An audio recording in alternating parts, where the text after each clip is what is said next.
کر لینا چاہیے، ہو سکتا ہے کہ یہ بھی ہماری اوقات سے زیادہ ہو۔ ہم تو گناہگار بندے ہیں، اس کا فضل تو ہر وقت ہمارے عیب چھپاتا ہے۔ کثرت مت مانگیے، برکت مانگیے۔ کثرت آزمائش ہے، جبکہ برکت ایک نعمت۔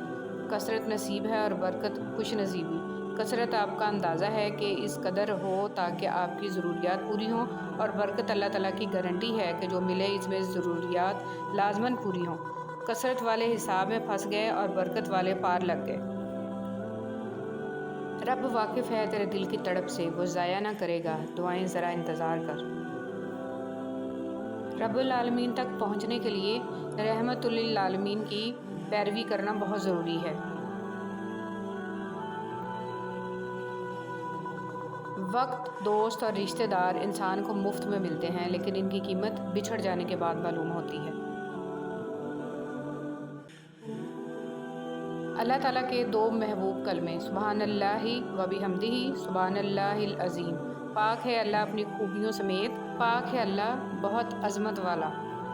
جب انسان چھوٹا ہوتا ہے، مجبور ہوتا ہے، جوان ہوتا ہے تو طاقت بھی آتی ہے، پیسہ بھی آتا ہے، اپنی مرضی سے گھوم پھر بھی سکتا ہے، لیکن ایک وقت آتا ہے کہ لکڑی کے سہارے چلنے لگتا ہے، ویل چیئر پر آ جاتا ہے، موت کا شکار ہو جاتا ہے۔ یہ انسانی جسم پر حکومت کس کی چل رہی ہے؟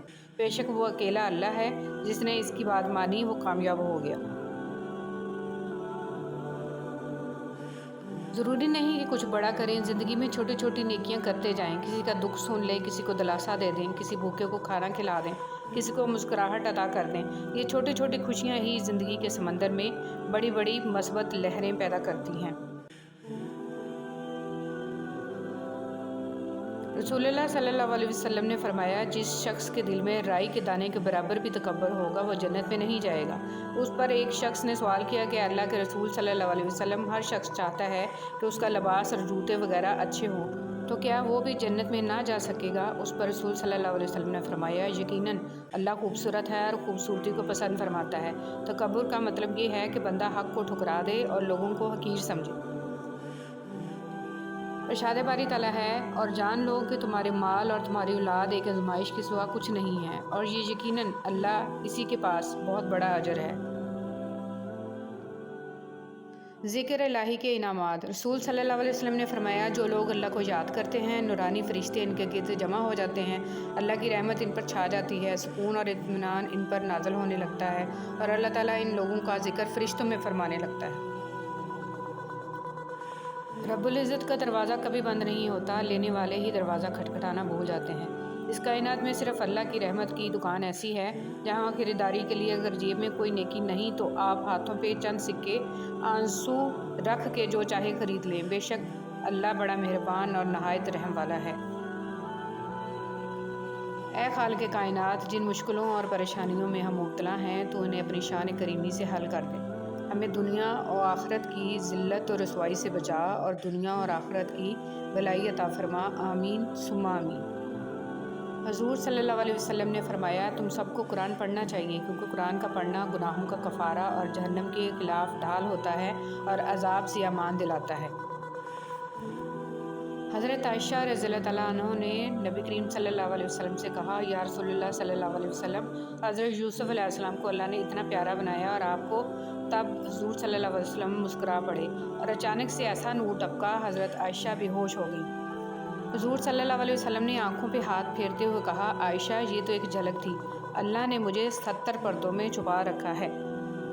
فرمایا کہ ایک شخص کا انتقال ہوا، قبر میں اس سے سوال ہوا، ہمارے پاس کوئی نیکی ہے؟ اس نے کہا، میں لوگوں سے خرید و فروخت کرتا تھا، اور جب کسی پر میرا قرض ہوتا تھا تو میں مالداروں کو مہلت دیا کرتا تھا اور تنگ دستوں کے قرض کو معاف کر دیا کرتا تھا، اس پر اس کی بخشش ہوگی۔ رسول صلی اللہ علیہ وسلم نے ارشاد فرمایا، جب حافظ قرآن مر جاتا ہے، اللہ تعالیٰ زمین کو حکم دیتا ہے کہ اس کے گوشت و پوست نہ کھانا۔ زمین عرض کرتی ہے، میرے معبود، میں اس کا گوشت کیسے کھا سکتی ہوں جبکہ اس کی شکم میں تیرا کلام موجود ہے۔ ہمارے نفسیات کی روح سے دیکھا جائے تو اگر کوئی شخص ہم سے بچھڑ جاتا ہے تو اسے بلانے میں ہمارا دماغ 21 دن لیتا ہے، مگر نفسیات کا یہ اصول صرف اور صرف دماغ کے لیے ہی ہے، جبکہ دل کا کوئی اصول نہیں ہوتا۔ بات جب دل کے معاملے میں آن ٹکے تو تب 21 سال بھی کم پڑ جاتے ہیں۔ ہر کسی کی نعمتیں بھی الگ ہیں اور ہر کسی کی آزمائشیں بھی، ہر کسی کی کہانی الگ ہے، سبق الگ ہیں۔ کبھی کسی اور کو دیکھ کر یہ مت سوچیں کہ میں محروم ہوں، آپ پر بھی آپ کے رب کی بہت عطائیں ہیں۔ خوشی وہ واحد خوبصورت چیز ہے جو ہمارے پاس نہ ہوتے ہوئے بھی ہم دوسروں کو دے سکتے ہیں۔ اس سے فرق نہیں پڑتا کہ آپ کتنے قیمتی، کتنے قابل اور کتنے اہم ہیں۔ اگر آپ ناقدروں کے ہاتھ لگے ہوئے ہیں تو آپ بیکار ہیں۔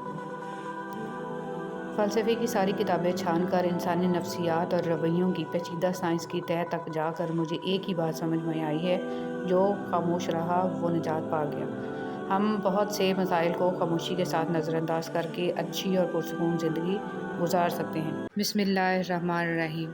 میاں بیوی کا رشتہ دنیا کا واحد رشتہ ہے جسے اللہ تعالیٰ نے اپنی نشانیوں میں سے ایک نشانی کہا ہے، اور کسی رشتے کو اللہ نے اپنی نشانی نہیں کہا، کیونکہ یہی رشتہ معاشرے کی بنیاد ہے۔ اللہ پاک تمام میاں بیوی میں حقیقی محبت پیدا فرمائے اور شیاطین کے شر سے محفوظ رکھے، آمین۔ میں سب سے بہترین شخص وہ ہے جسے مشکل وقت میں آواز دینا آسان ہو، جن کے دلوں میں رحم، طبیعت میں سادگی، دوستی میں خلوص اور سوچوں میں سچائی ہے۔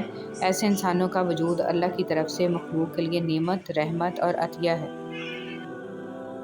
اچھے کاموں میں مصروفیت اللہ کی دی ہوئی نعمت ہے۔ فارغ وقت گناہوں سے خالی نہیں ہوتا۔ انسان کی یادداشت چاہے کسی چہرے کو محفوظ رکھے نہ رکھے، مگر اچھے برے سلوک اور اخلاق کو ضرور محفوظ رکھتی ہے۔ لہٰذا لوگوں کے ساتھ ایسا حسن سلوک اختیار کریں کہ جب جب آپ کسی کو یاد آئیں، آپ کے لیے دل سے دعائیں نکلیں۔ بسم اللہ الرحمن الرحیم۔ جس مستقبل کے لیے ہم پریشان ہیں، ہو سکتا ہے اس مستقبل میں ہم ہوں ہی نہ۔ ہم ایک ایسے معاشرے میں جی رہے ہیں جہاں صرف ایک چھوٹی سی غلط فہمی کو وجہ بنا کر سالوں کے تعلق پر پانی پھیر دیا جاتا ہے۔